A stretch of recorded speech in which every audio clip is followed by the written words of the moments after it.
Je suis Dominique Clunis-Petit, le fils de Marie-Louise et Eugène Clunis-Petit. J'ai 65 ans. Je suis scientifique, je suis physicien, ingénieur de l'école d'électrotechnique de Grenoble. Dès que le plan de Firminy-Vert prévoit d'accueillir 1200 logements et un plus, dès cet instant, le diocèse décide de créer une nouvelle paroisse. Il nomme immédiatement un curé qui est Roger Tardy.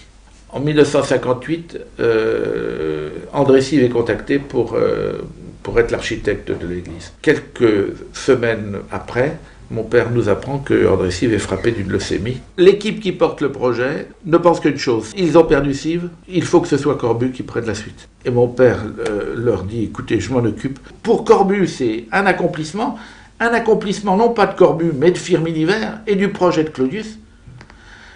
Je crois que c'est comme ça qu'il faut le vivre.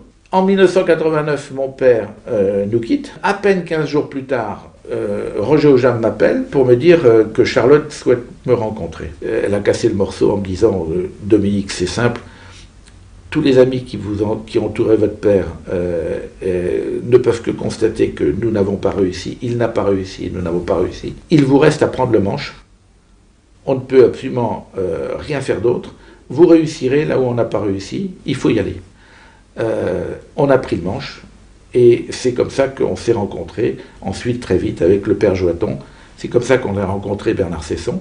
C'est comme ça qu'ensuite on a réuni encore 3-4 millions de francs. L'association met en premier alinéa de ses statuts, elle apportera son soutien à l'accomplissement de la dernière œuvre de Le Corbusier. Nous avons pu faire ce que personne n'a réussi auparavant, faire classer un bâtiment posthume inachevé, et nous avons organisé une donation avec charge pour celui qui acceptait de terminer l'ouvrage, et avec charge pour celui qui acceptait de respecter les principes de destination de l'ouvrage, église et musée. Nous sommes une communauté d'hommes, de citoyens heureux de pouvoir faire un don à la collectivité publique d'un ouvrage classé monument historique et réputé être la dernière œuvre de Le Corbusier.